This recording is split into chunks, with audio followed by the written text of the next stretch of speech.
also, two of the lines should be coordinated with one another. For example, relatability. Of course, one length must be equal, the distance must be equal. So, in the width, they must be equal, they must be in the proper direction. One must be, yung isa dapat hindi masyadong malayo, dapat sakto lang yung direction niya. And also, direction also represents some. For example, yung vertical line. The vertical line represents potential movement. And so, with the horizontal line, they represent stability.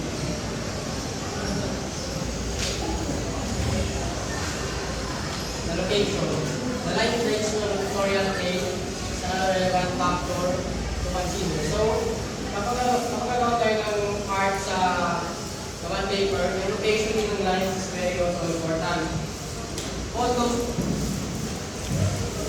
kahit maayos yung direction niya, kapag hindi tama yung location, baka maguluhan yung mga viewers kung saan patungo yung lines na ito. Kasi if you're gonna see an artwork with lines, of course, you're gonna see the direction where does that line leads to. So, for us to be able to fully make an art using lines, the location of the lines is very important. Dapat tama yung location niya. It depends on what we want to illustrate. Line and texture. When lines are set to establish a plot or two-dimensional effects or a work of art, their pattern is the same. So in the line and texture, texture is optional, pero texture is also important because if you're gonna add texture in the line, it will become, hindi na siya magiging flat na. For instance, if you're gonna draw a building, kung ito natin yung building sa papel, kung hawakan natin, flat na siya. But if you're gonna add texture, let's say you're gonna use art materials. Example, mentioned there's the charcoal pencil. You're gonna use charcoal pencil in the line or oil, or you're gonna use oil in pasto. After using such art materials, we will gonna feel the texture when you touch it. So the texture also adds, the line of the texture also adds emphasis to the line.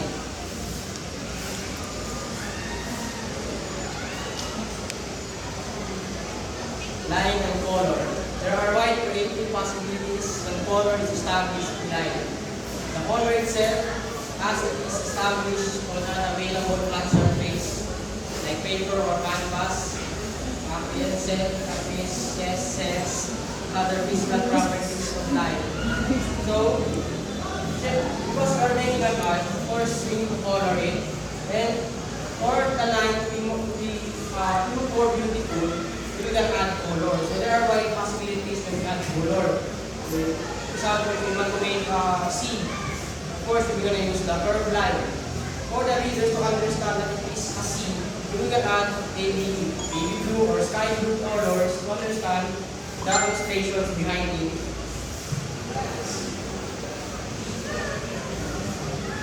Spatial characteristics of line.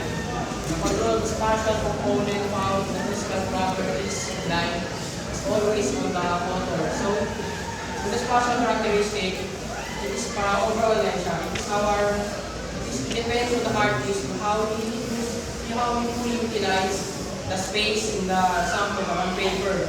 So, parang ganyan siya lahat, ano yung mga measurement, gagawin mo sa line, ano yung size, whether long ba, ano yung thickness, kung thick ba siya or short. It's all about in our own creativity, how we fully utilize the space in either one paper or a paper.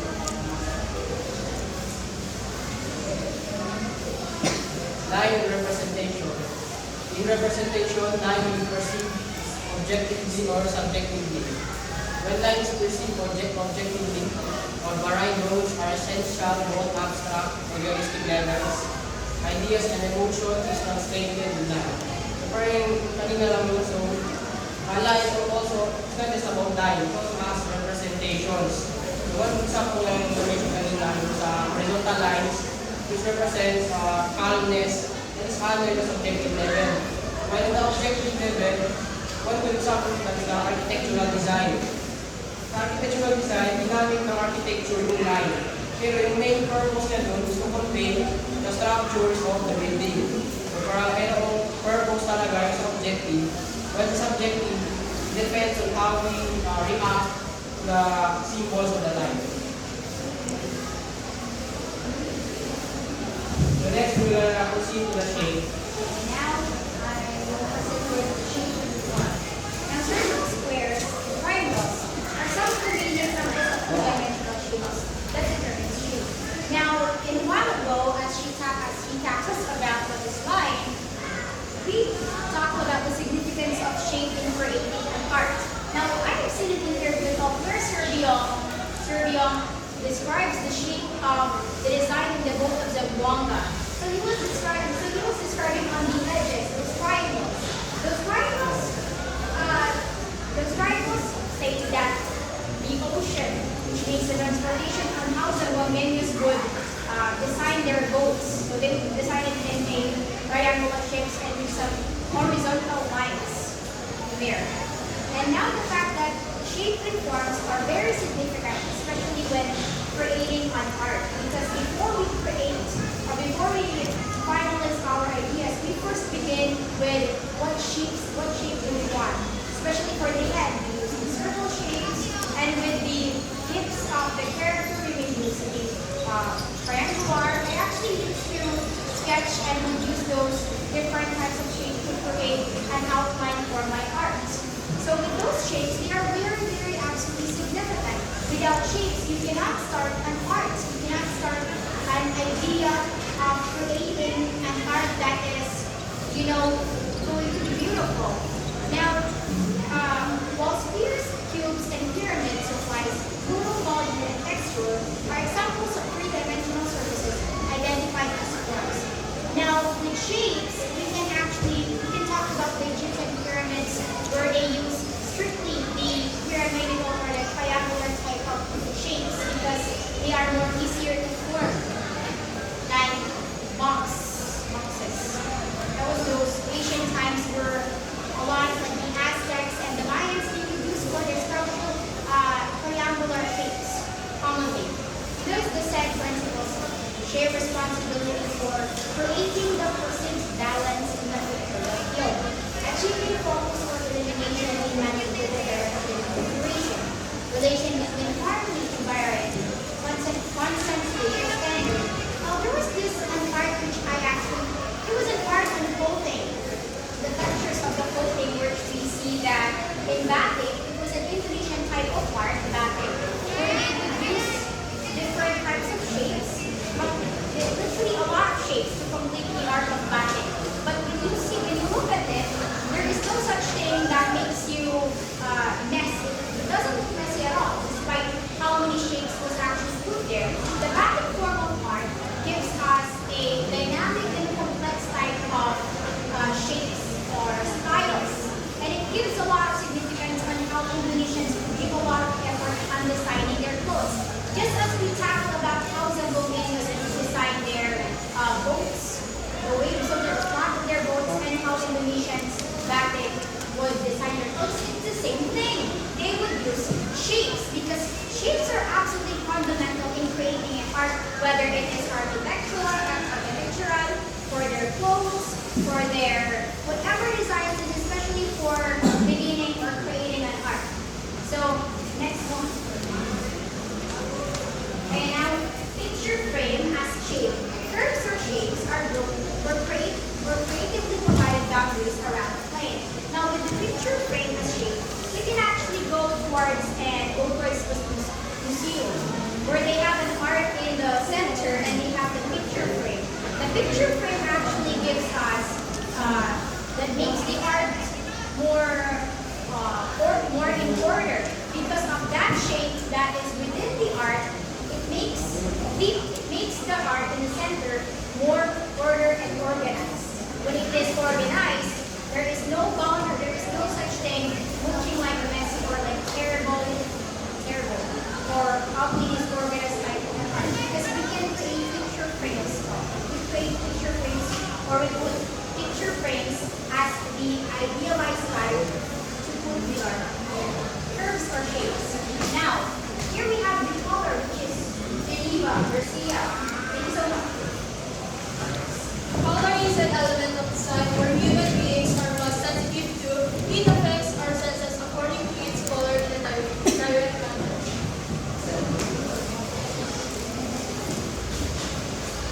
We have the color source, which is undeniably light is the primary source of color. Color in its entirety is dependent with light, either natural or artificial. The next one is the physical properties of color. Color is not a physical property of an object in the same way as weight or density, but understood that every object has its own physical properties as surface texture. So these are the physical properties of color. Number one is the hue. It is a color property that refers to its location on the spectrum. Alam niyo lahat kung ano yung spectrum? Para sa atin natin. Okay. The next one is the value. To visual artists, mixing colors is an exciting process as well as challenging.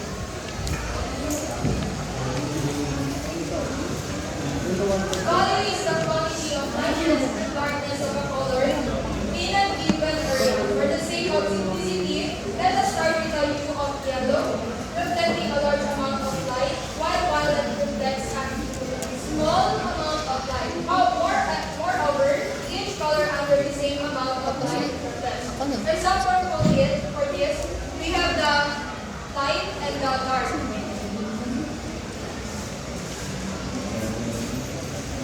The next one is the intensity. Intensity is sometimes known in the art world as saturation or chroma, which refers to the quality of light in the color. In this manner, this property becomes distinct from value, which refers to the quality of light in the color.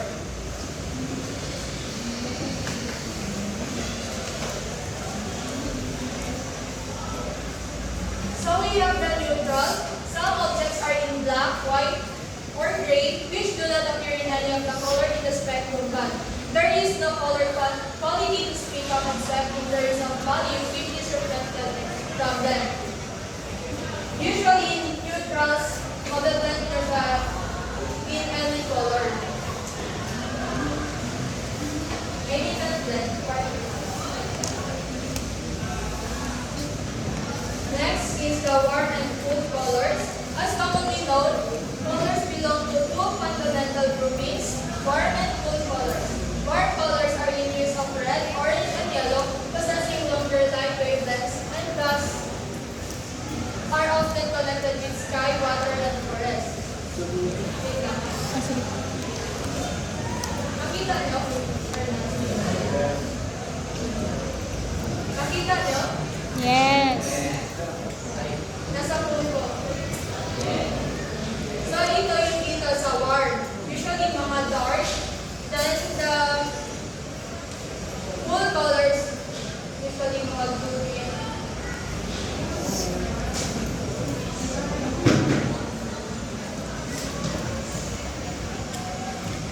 And the simultaneous contrast, complementary colors. The rule of simultaneous contrast is the effect of one hue to another as usual observed in a color spectrum or color wheel. The rule at this point is when two different hues are in direct opposition to each other. The strongest effects happen when two complementary colors are used. Usually, dito na yung complement color.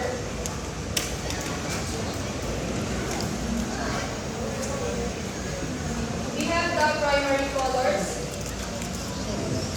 As primary colors are red, yellow, and blue, these colors are also considered as source colors due to the fact that hues mentioned cannot be produced with other pigment mixture in relation to art painting. The second one is the secondary colors. Secondary colors are orange, violet, and green. These colors are results of two primary color mixtures in equal ratio. Red and yellow, which creates orange. Red and blue, which creates violet. Blue and yellow, plus green. Then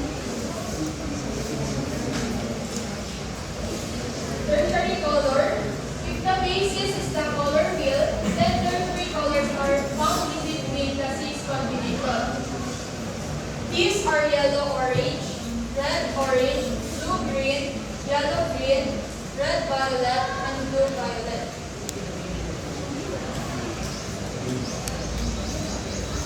And the last one, the color and its basic usage. Familiarity with the source of colors and its fundamental properties is not enough unless it is fully appreciated and understood in the art production level. These are the following uses.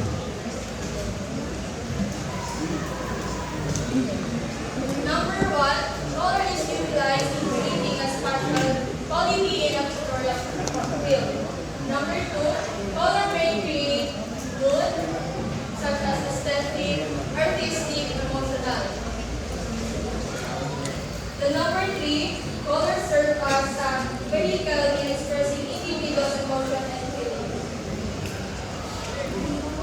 Number four, color is used to invite or attract and guide attention for high movement in works of art through an organized progression. Number five, color helps complete aesthetic appeal through an organizational role. Number six, color is used to clearly define shapes through its superficial appearance.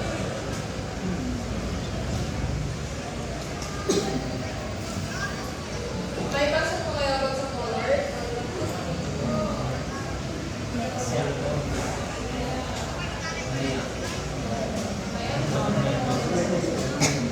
The next one is value if derived by our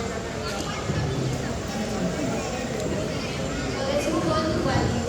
Color experiences in art, specifically colors in plastic and graphic arts, should be distinguished into parts of value. So, itong dalawang value na ito is chromatic value and tonal value. So, the chromatic value, this refers to the inherent characteristics of color, such as saturation of the color and brightness of the color. Meanwhile, yung tonal value is kung light, for example, light pink pa siya, dark pink, or light sa yun na yun.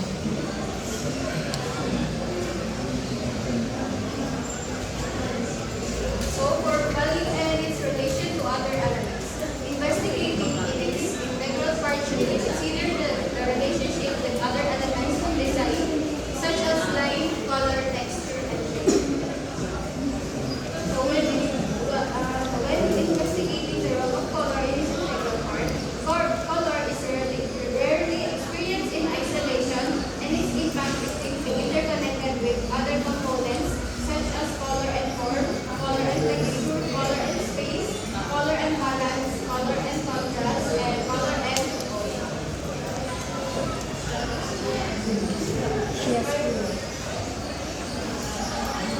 So for the chiaroscuro, value is closely related to chiaroscuro, a term frequently mentioned in the visual arts industry. Chiaroscuro refers to the form of representation with extreme contrast between light and dark. So, chiaroscuro is an artistic technique used to create strong contrast between light and dark areas in a composition, enhancing the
making the real despite the second life.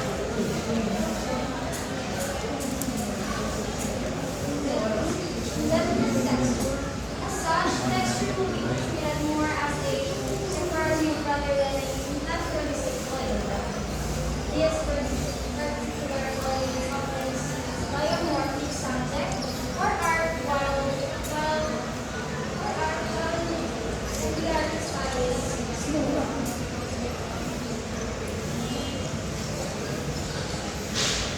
Spatial perception. The viewer's environmental experiences mentally condition of spatial through the human eye, viewers are able to establish a spatial relationship to objects in the physical world. Man utilizes a pair of eyes as simultaneously shifts his focus on attention.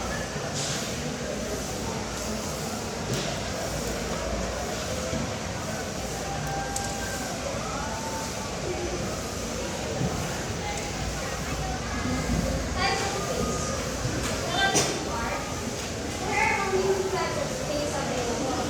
The regular structure, which are essential to visual perception.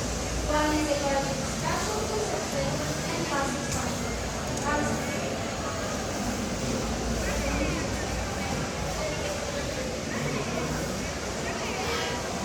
Currently, the word spatial concept, the artist should realize that the axis surface or the ground on which a space, canvas, board, etc. has a physical limitation such as in space. The picture's name that appears flat and two-dimensional is appreciated if as height and feet. As such, it is recognized as a temporary space. So in simpler terms, temporary spatial concept is flat dimensional space focusing on patterns and visual patterns often used in decorative arts.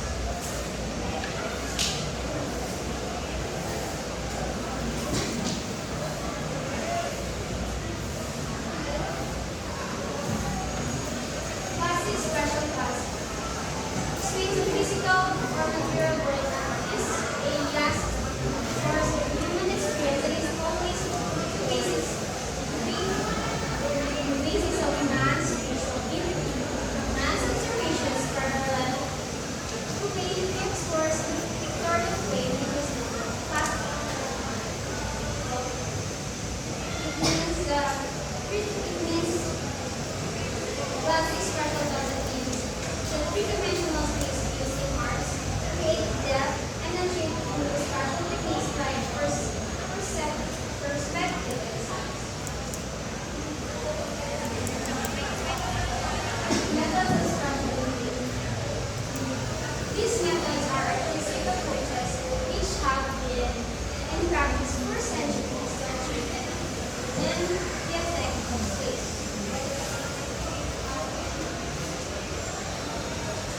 This is the size. The largest is in scale is always and generally interpreted as near the hand, while in smaller scales suggest spatial distance. However, in-depth space solution is decided. This specific method does not apply to the fact that it will make spatial unit scale to very small scales suggest near distance. Or larger objects appear closer, while smaller ones seem distant.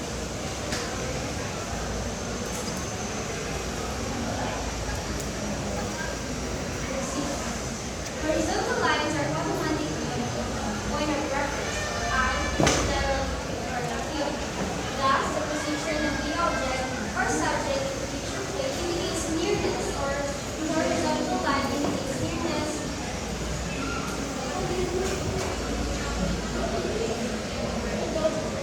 The bottom of the picture plate indicates the viewer's eye level. Or objects closer to the bottom of the picture plate appear nearer while those higher up seem farther away.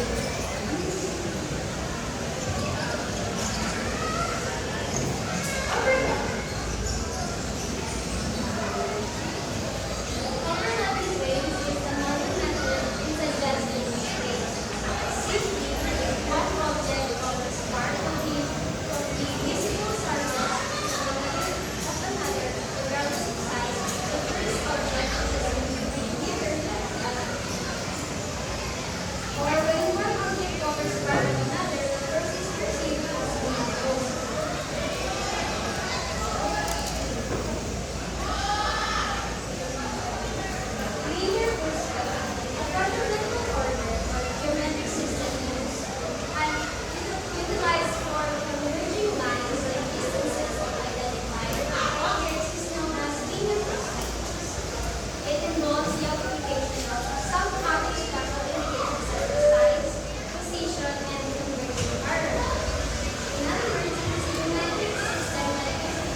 these are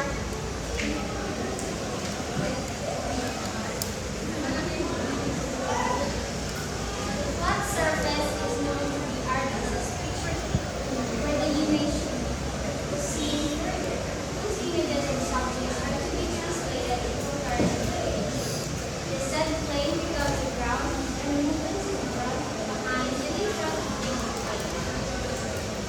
Or the flat surface where they are in space and image serving as a condition of depth and spatial relationship.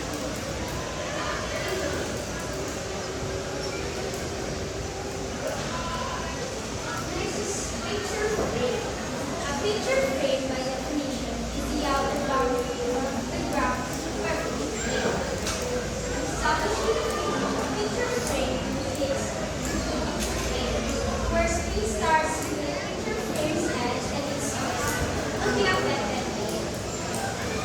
Or picture frame is a boundary or marker defining the space where the composition is arranged and affected the viewer's perception of space.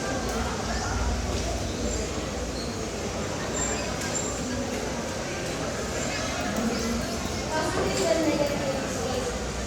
For a spectator, in the state response of the side usually creates an image that represents the positive and negative spaces in the area of the patient frame. Surrounding the positive port is negative space or something, or sometimes referred to as zero. Or the relation between the main subject or positive space and the background negative space. Both are essential to the overall unity of the line.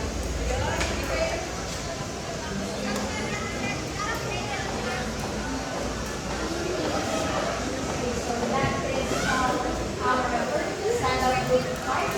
Now, before, so in the output design that we actually tackled with Garcia actually was how he talks about the lines and all of those type of ways of creating lines. And I actually talk about the shapes of forms. And with Benita talking about colors. And your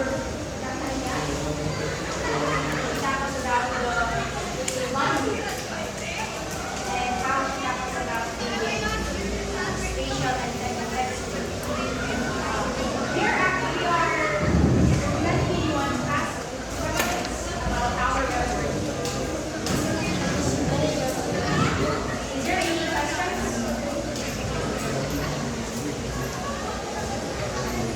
Any questions? Okay, you have to ask questions. Okay, iba kanina I mentioned not to listen because later on you need to ask questions.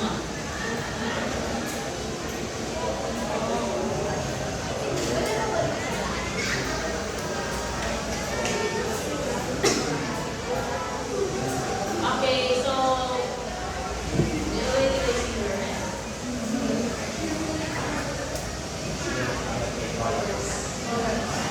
So in question one, can warm color be multicolor? Can a warm color be a cool color? Cool. Okay, you have to answer.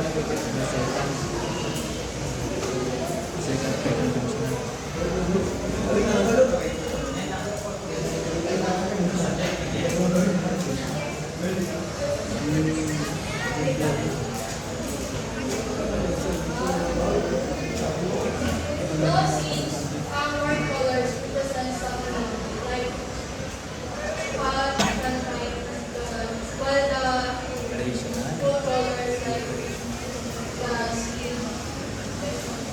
Pero yung question ko, sabihin natin, can cool colors can water be sun? Yes. Can water be sun? Yung meaning nito, can water be seen? Ano color ng water is color blue? Ano color ng sky? Water blue? Transparent. No! Kung ano yung color ng ano, ng surrounding ng water, yun yung maganda. Colorless ang water.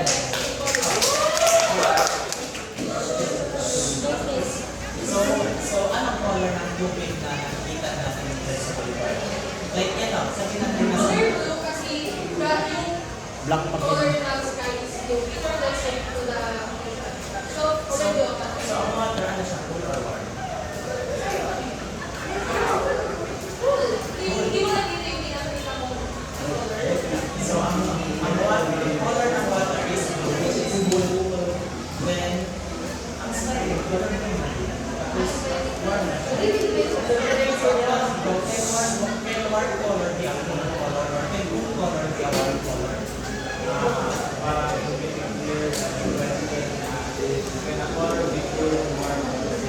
Yes.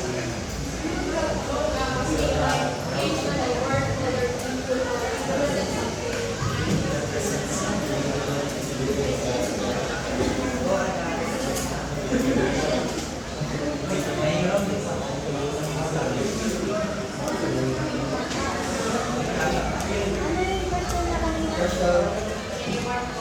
Pwede making tubig ng water.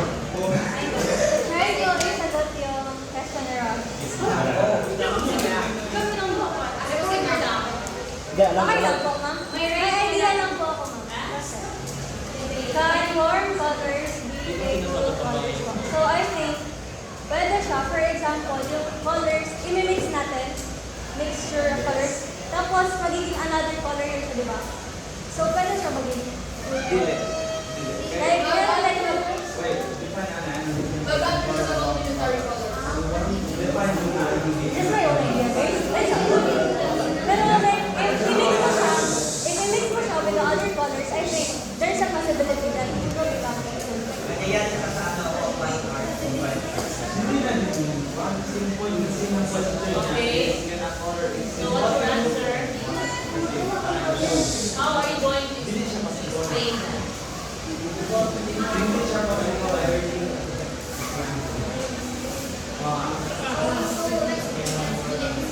For example, may isang color from the war and isang color from the food.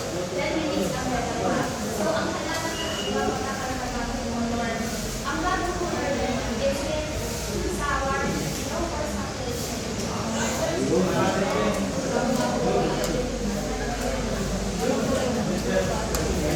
Okay, another one here. Not actually a question, but more like an answer to Mr. Alan. So, can warm colors be cool colors? The answer is no, because there's actually a separation between those colors. So, if we say, for example, the color red, we can say that there's a variation of red that could be warm, and there's a variation of red that could be cool. And that's why they are separated, because they are not the same. So, I hope I answered your question. They are not the same. Okay, next. Okay, I'll start with, can a line be a shape? Yes. Yes. Yes, can a line be a shape? Make sure that your question is related to your topic. Yes, kasi gumagawa tayo ng shape, diba? Una yung line. Kasi ano na nasa physical properties ng line. Kapag incorporate natin yung mga physical properties, hindi ko i-arrange din, makakagawa tayo ng shape. Ako, pag mag-arrange ka ng silicon line, magiging shape siya. So, sabihin natin isang line lang, can that be a shape or not? Hindi, kasi syempre, yung line, so to make a shape, of course, you're gonna use lines. So, okay, but the thing is, ang sabi ko nila is, a line can be thick and thin, di ba? So, pag ang line kasi bumaba, nagiging shape sa itsura niya, gets niyo yung ano siya. So, ano yung thought niyo about that?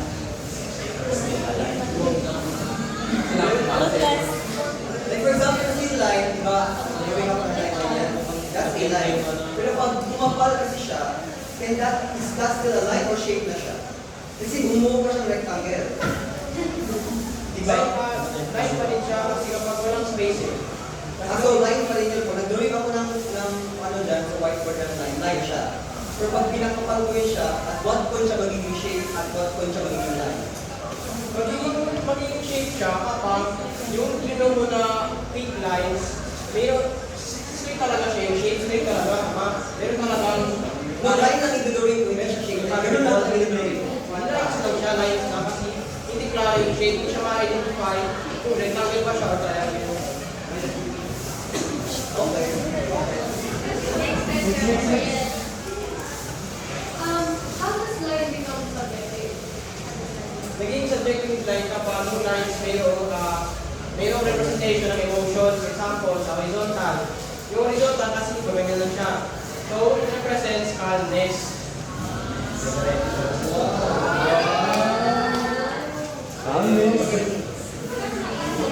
Ganyan.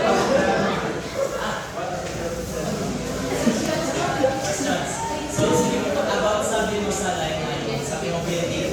Tapos ano yung pag straight line lang siya pag ganyan, objective siya. Right? Or yung na-imagine ko.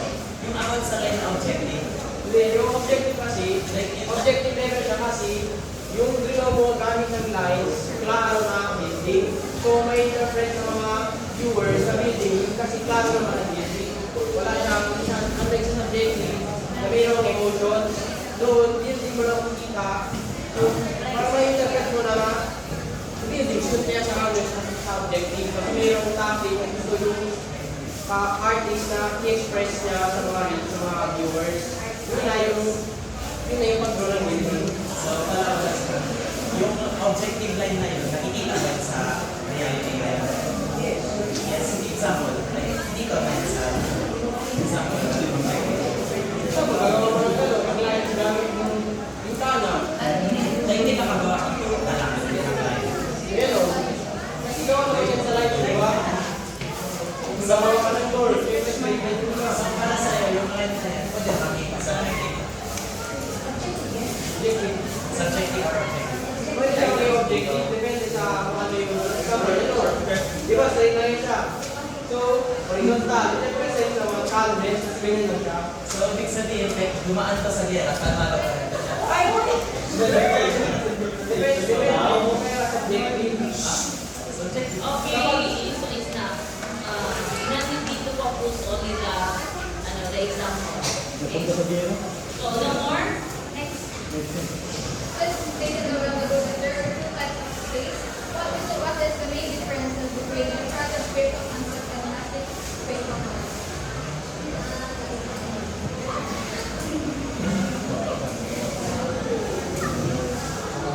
Palaban siya siya.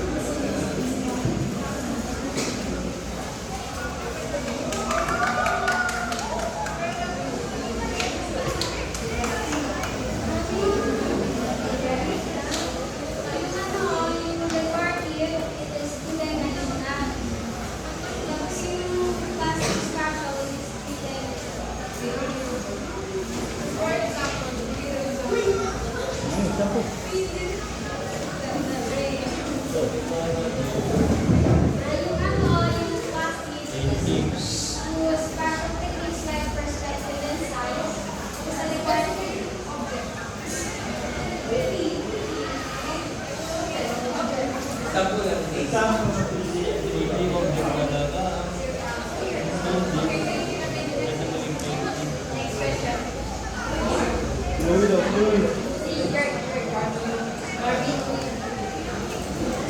Coming back to the line is a squiggle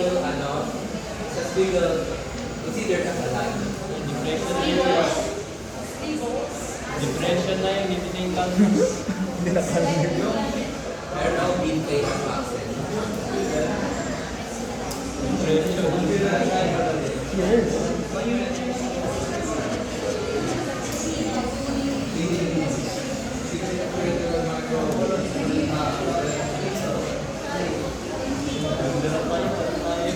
Yes, depende kasi kapag yung paggamit sa nag-scribble na yun is mayroong meaning. Kapag yung lang mo, wala siyang meaning. legal kung parang Of course, maganda doon. Line is good. Parang ano yung mga line kasi ito naman yung gamit yung represent na dagat. So, kung follow-up question. Kung nagsitribble ako, and it turns into a shape that will, for example, this dribble akad. Yung for example, sa ginawa natin na scribble art, is it considered as a shape or a line? Yung fundamentos niya kasi is line, para magawa siya, kailangan mo nang dumaan sa line. Ano yung part ng line, pero hindi lang siya line, pero na siya shape. Okay, you have to match the shape, the description. I mean the definition of the shape. When talking about shapes, circle, square, and triangle. These are the examples of the shape. So there are two-dimensional shapes that determine shapes, no? So meaning to say, example mo, if you are going to have ano yan? Scribble, I mean line, that's line. Okay? Pero pag may mga connection na siya, i-connect mo na siya like circle, like square, yeah, like ano ba? Yung mag-connect pa, pyramids. Okay? So that's the shape. Kasi mayroon na siyang shape na lumalabas. Okay? So yan mga example. Kasi sinabi niya, he mentioned a while ago, is that a shape or a line? Okay? If you're going to make, what is that? Scribble. So wala pa siyang connect with, like circle, like that, no? So it's a line. Kasi ang line is we have also representation and lines. Bukod yan siya. Okay? Next, wala na question? No more? Question, guys.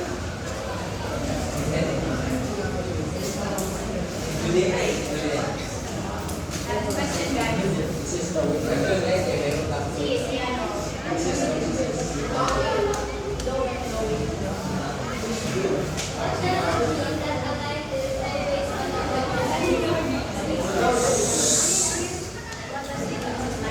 Physical properties of line though is always on the author's page. Power play. Kasi as artist, kasi the authors have a free dub. So, yung free dub na yun, gagamitin niya yung physical properties para makagawa ng shapes or arts na gagamitin niya. So, Next question.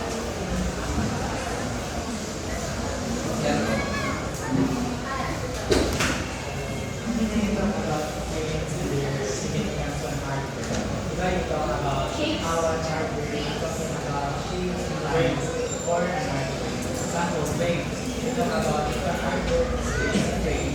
But what do you think is the difference? What's the challenge in English? Artwork is not a frame.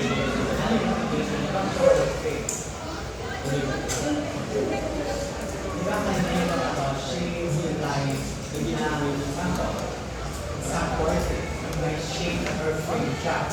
So, in contrast, what is the implication pag walang shape or lines or what we call frames sa art? For example, yung artworks. So for an artwork having its own boundaries is to have the frame. So if you're going to remove the frame itself, it will lose its own boundaries.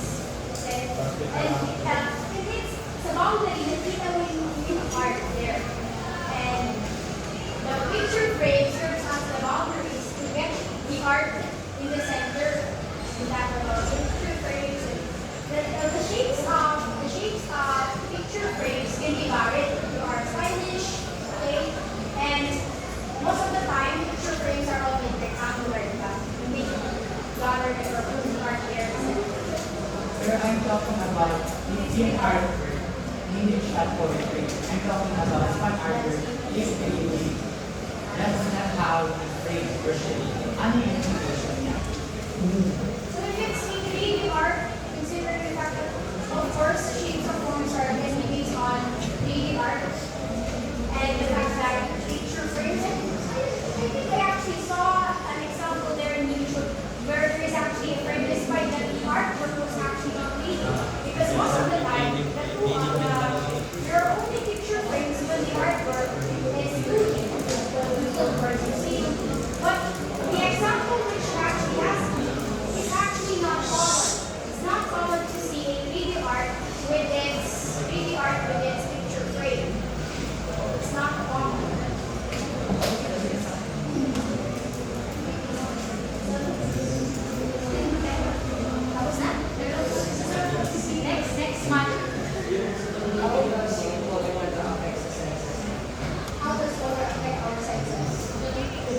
Blue color.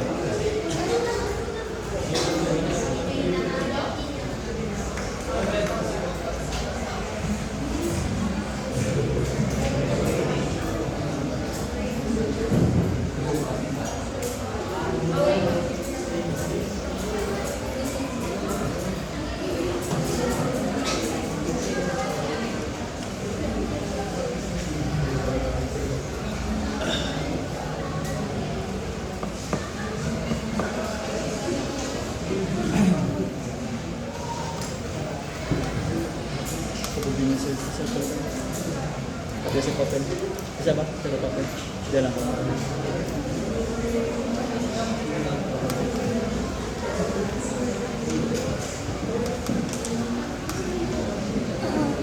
Okay?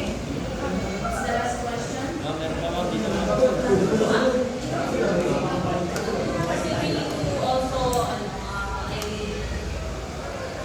so, okay, I will give you 5 minutes. Kasi kanina po, you mentioned that a horizontal line can be represented as calmness. So, yung ibang shape din ba? May meaning din ba yun pa? And okay, that's like some examples. Line.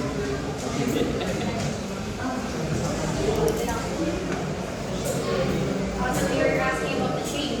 In a shape, we have its own emotions. No, but it's not. Yeah, of course. So, calmness. Yung line na word na to, because of the word for graph, pwede na siyang mahilit ka, may meaning yung line. Well, of course, shapes has always been one of the fundamentals of creating a symbol, and symbolism was actually shapes.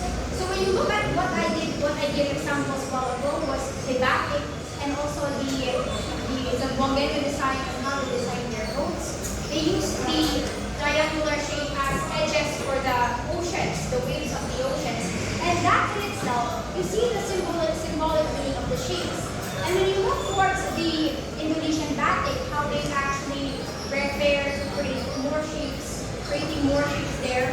And those lines maybe signifies about a beauty of a woman based on a shape.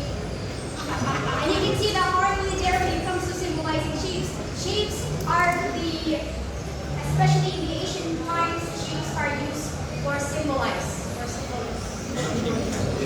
So that's next. Okay, last two. Ano po, can you give examples about 3D and 2D and 3D art?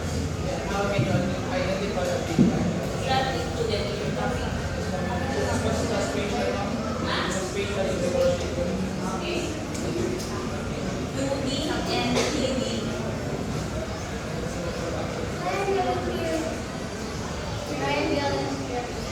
Kaya, i-apply natin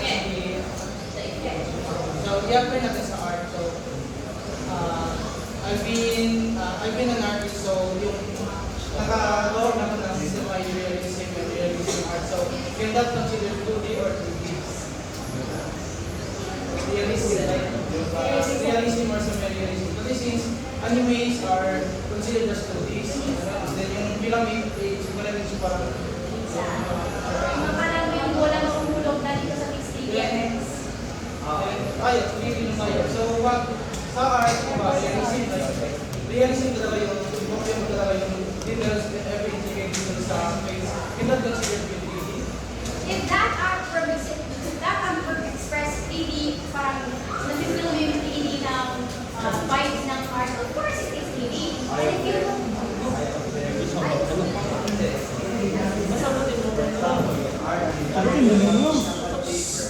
Is parang realistic pa lang. So parang realistic na country. Because of that, you can tell the difference between real life and the picture. Pero, kasi nga, sa paper lang yung design.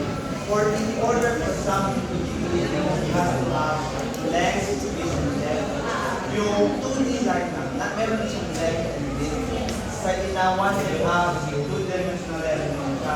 Pero pag may depth na siya, may karami na siya, pwede mo na siya tingnan din sa likod niya, may concept, doon na siya mag-identity. Which means, sa sinabi niya, realistic art mo, ilagay lang siya sa isang papel o sa isang canvas. Optical illusion. 2D pa rin. Ginawa niyo talaga yung bilang parang nasa isang papel talaga, may set na siya. Kaya pa siya. Okay, I just want to answer to that. How can you differentiate or you able to go to nakita may ano doon? Gusto ko yung parang nakita, meron siya, papasok ka sa Disney, meron siyang Disney. Parang Disneyland siya.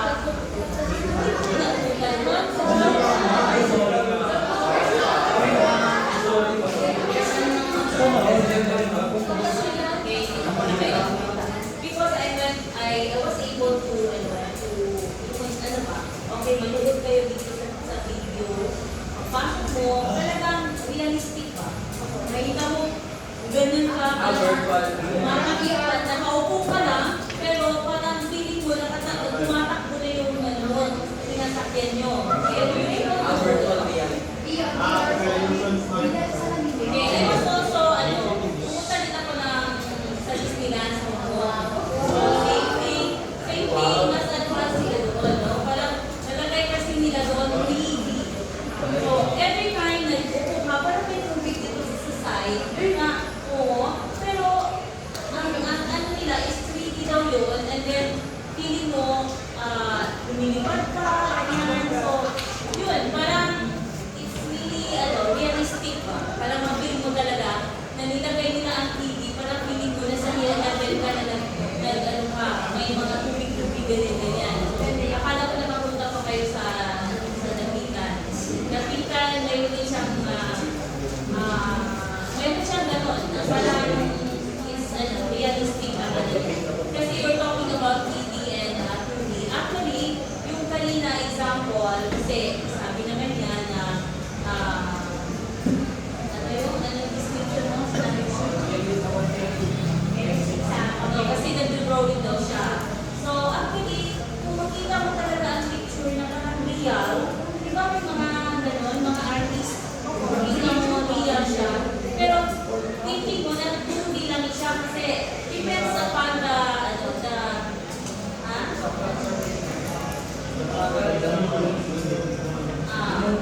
sila gagawa ka, mag-drawing sila pang real siya.